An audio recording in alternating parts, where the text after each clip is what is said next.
Hello everyone, welcome back to my YouTube channel. ನಾನು ನಿಮ್ಮ ಪ್ರೀತಿಯ ತೇಜಸ್ವಿನಿ ಕಾರ್ತಿಕ್ ಮಾತಾಡ್ತಾ ಇರೋದು. ಏನಪ್ಪ ಇದು ಈ ಥರ ತಿರುಗಿಸ್ತಾ ಇದ್ದೀರಾ ಅಂತ ಯೋಚನೆ ಮಾಡ್ತಾ ಇದ್ದೀರಾ? ಸೊ ನಾನು ನಿಮಗೆ ಸಿಂಪಲ್ಲಾಗಿ ರವೆ ರೊಟ್ಟಿ ಹೇಗೆ ಮಾಡೋದು ಅಂತ ನಾನು ನಿಮಗೆ ತಿಳಿಸ್ಕೊಡ್ತೀನಿ. ಐ ಹೋಪ್ ನಿಮಗೆ ನಾನು ಮಾಡೋ ವೀಡಿಯೋಸ್ ಆಗಿರ್ಬೋದು, ಹಾಗೆಯೇ ರೀಲ್ಸ್ ಆಗಿರ್ಬೋದು, ಎಲ್ಲನೂ ಇಷ್ಟ ಆಗ್ತಿದೆ ಅಂತ ಅಂದ್ಕೊತೀನಿ. ಸೊ ನಿಮ್ಮ ಈ ಸಪೋರ್ಟ್ ನನ್ನ ಮೇಲೆ ಯಾವಾಗಲೂ ಇದೇ ರೀತಿ ಇರಲಿ ಅಂತ ನಾನು ಕೇಳ್ಕೊತೀನಿ. ಈ ಟೇಸ್ಟಿಯಾದ ರೊಟ್ಟಿ ಮಕ್ಕಳಿಗೆ ತುಂಬಾ ಇಷ್ಟ ಆಗುತ್ತೆ. ಸೊ ಇದರಲ್ಲಿ ವಿಟಮಿನ್ಸ್ ಎಲ್ಲ ಇರುತ್ತೆ. ನೀವು ನನ್ನ ಮಗು ತರಕಾರಿನೇ ತಿನ್ನಲ್ಲ ಅಂತ ಅಂದರೆ ಈ ಥರ ರೊಟ್ಟಿ ಮಾಡ್ಕೊಳ್ಳಿ, ಖಂಡಿತವಾಗ್ಲೂ ತಿಂತಾರೆ. ಮೊದಲಿಗೆ ನಾನು 2 ಕಪ್ ರವೆ ತೊಗೋತಾ ಇದ್ದೀನಿ. ಸೊ ಅದನ್ನು ನೀಟಾಗಿ ಮಿಕ್ಸಿ ಜಾರ್ ಒಳಗೆ ಹಾಕ್ಕೋತಾ ಇದ್ದೀನಿ. ಸೊ ಅದನ್ನು ನಾನು ಇನ್ಸ್ಟೆಂಟಾಗಿ ರೆಡಿ ಮಾಡ್ತಾ ಇರೋದು. ಎಮರ್ಜೆನ್ಸಿಗೆ ಏನಪ್ಪ ಅಡುಗೆ ಮಾಡೋದು ಅಂತ ಯೋಚನೆ ಮಾಡಬೇಕಾದ್ರೆ ಈ ಥರ ಈಸಿಯಾಗಿ ಮಾಡ್ಕೊಂಡು ತಿಂದರೆ ತುಂಬಾ ಟೇಸ್ಟ್ ಚೆನ್ನಾಗಿರುತ್ತೆ, ಹೆಲ್ತಿಯಾಗೂ ಇರುತ್ತೆ, ಹಾಗೆಯೇ ಟೈಮು ಸೇವ್ ಆಗುತ್ತೆ. ಸೊ ನಾನು 2 ಕಪ್ ಗೋಧಿ ಹಸಿಟ್ಟನ್ನ ತೊಗೊತಾ ಇದ್ದೀನಿ. ಗೋಧಿ ಹಸಿಟ್ಟು ಮತ್ತು ರವೆನ ಎರಡನ್ನೂ ಸ್ವಲ್ಪ ನೀರು ಹಾಕ್ಕೊಂಡು ನೀಟಾಗಿ ಗ್ರೈಂಡ್ ಮಾಡ್ಕೊತೀನಿ.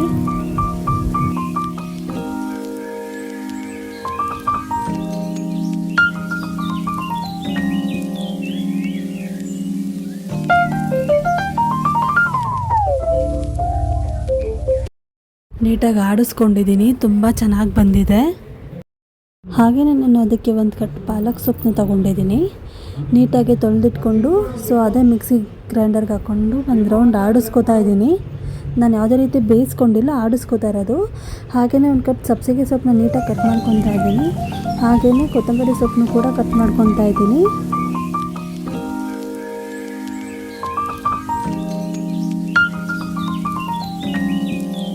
ನೀಟಾಗಿ ಸಣ್ಣದಾಗಿ ಕಟ್ ಮಾಡ್ಕೊಂಡು ಎತ್ತಿಟ್ಕೊಂಡು 2 ಕ್ಯಾರೆಟು ಹಾಗೆಯೇ 2 ಬೀಟ್ರೋಟ್ ತೊಗೊಂಡಿದ್ದೀನಿ.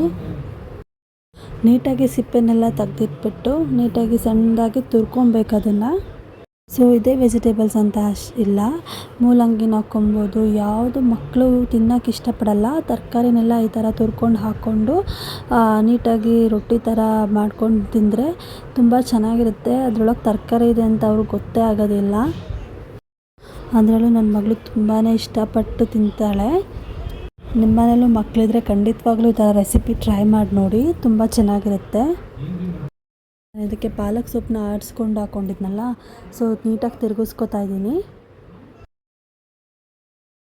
ಹಾಗೆ ನಾನು ನೀಟಾಗಿ ಕಟ್ ಮಾಡ್ಕೊಂಡಿರೋ ಕೊತ್ತಂಬರಿ ಸೊಪ್ಪು, ಸಬ್ಸಿಗೆ ಸೊಪ್ಪು, ಹಾಗೆಯೇ ಕ್ಯಾರೆಟು ಹಾಗೆ ಬೀಟ್ರೂಟ್ನ ಎಲ್ಲನೂ ನೀಟಾಗಿ ಹಾಕ್ಕೊಂಡು ಮಿಕ್ಸ್ ಮಾಡ್ಕೊತಾ ಇದ್ದೀನಿ. ಚೆನ್ನಾಗಿ ಮಿಕ್ಸ್ ಮಾಡ್ಕೋಬೇಕು.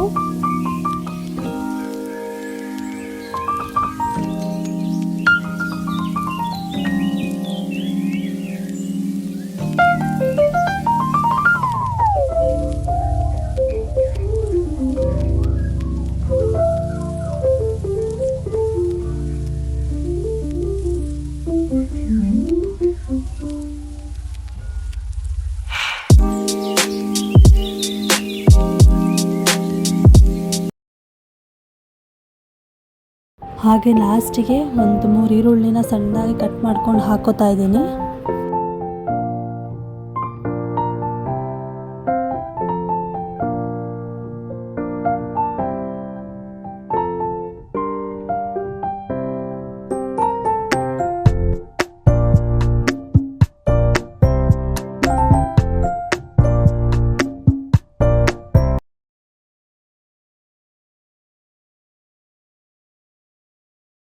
ಸೊ ನೀಟಾಗಿ ಮಿಕ್ಸ್ ಮಾಡ್ಕೊಂಡಾದಮೇಲೆ ಸ್ವಲ್ಪ ರುಚಿಗೆ ತಕ್ಕಷ್ಟು ಉಪ್ಪು ಹಾಕ್ಕೊತಾ ಇದ್ದೀನಿ.